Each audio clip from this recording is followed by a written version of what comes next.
Bonjour et bienvenue dans cette vidéo où je vais vous expliquer le schéma cinématique. Alors, à quoi sert un schéma cinématique en mécanique? Eh bien, le schéma cinématique en mécanique va nous permettre de comprendre le fonctionnement d'un mécanisme. Alors, quand on entend fonctionnement d'un mécanisme, c'est-à-dire qu'on va déterminer les différents mouvements possibles entre deux éléments, deux solides. Est-ce qu'on aura des mouvements de translation? Est-ce qu'on aura des mouvements de rotation? Voilà, dans les grandes lignes, ce que l'on va faire. Ici, on va prendre un exemple très simple. On va prendre l'exemple du serre-joint. Donc, vous savez tous ce qu'est un serre-joint, hein, il permet d'immobiliser par serrage une pièce, quelle qu'elle soit, du bois, une tôle, etc. Et d'en déterminer son schéma cinématique. Donc ici, on peut voir que nous avons de couleurs les différents sous-ensembles, appelés aussi classes d'équivalence. En rouge, ici, on va avoir le sous-ensemble 1, en vert, le sous-ensemble 2, en bleu, le sous-ensemble 4, et en mauve-violet, le sous-ensemble 3.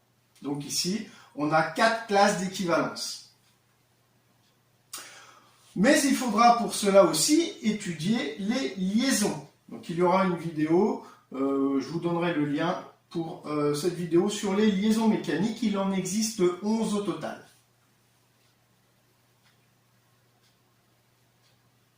Alors le serre-joint. Ici on peut voir, on a une belle photographie d'un serre-joint. Et sur l'étude donc du schéma, on va obtenir donc le schéma cinématique de ce serre-joint. On va créer l'élaboration de ce serre-joint. On va partir du dessin d'ensemble pour ce faire. Donc je dis bien du dessin d'ensemble au schéma cinématique. Ici nous allons repérer les différentes classes. On va identifier quelles sont les pièces liées les unes avec les autres, puisque si on parle de classe d'équivalence, en fait on va rechercher les pièces qui sont liées les unes avec les autres, que ce soit par serrage ou par soudage. Ici, nous allons regarder tout ça de plus près. Nous allons procéder à l'identification des classes d'équivalence où sont exclues les pièces déformables, c'est-à-dire les ressorts, les joints, les roulements et les membranes. On ne prendra pas cela en compte dans le recensement des classes d'équivalence pour le schéma cinématique. Donc on part du dessin d'ensemble. On peut voir qu'ici on va rechercher donc la première classe d'équivalence, à savoir le premier sous-ensemble.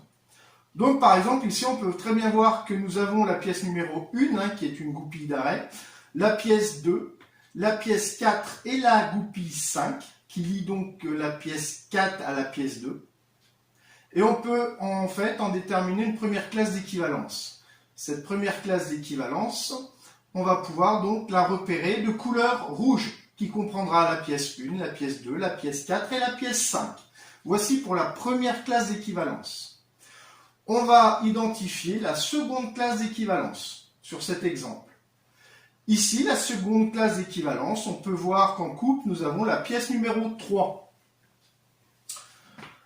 Nous allons chercher la troisième et la quatrième classe d'équivalence, puisque là, apparemment, on en aura encore deux qui vont suivre. En bleu, nous pouvons déterminer la troisième classe d'équivalence. En fait, c'est le manche et la partie vissée, la pièce numéro 7, qui sera liée en fait par la goupille 8. Et nous avons la quatrième classe ici en mauve, la pièce numéro 6, qui elle est toute seule. Et on comprend déjà que nous avons affaire ici à une liaison rotule. Pourquoi? Parce qu'on aura 3 rotations possibles dans les 3 axes. On reviendra là-dessus.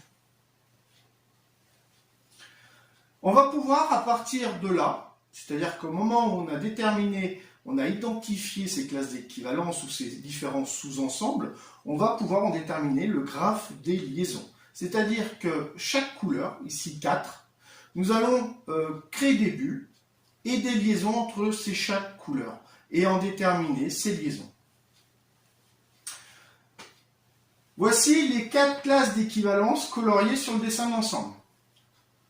Nous pouvons donc établir les sous-ensembles, les différentes classes d'équivalence, avec la recherche entre chaque couleur, les liaisons correspondantes. Donc ici, eh bien, nous avons pu voir que ces classes d'équivalence sont créées à partir de différentes couleurs et on déterminera sur la prochaine vidéo ces fameuses liaisons. Voilà, j'espère que cette vidéo vous aura plu et je vous dis à bientôt.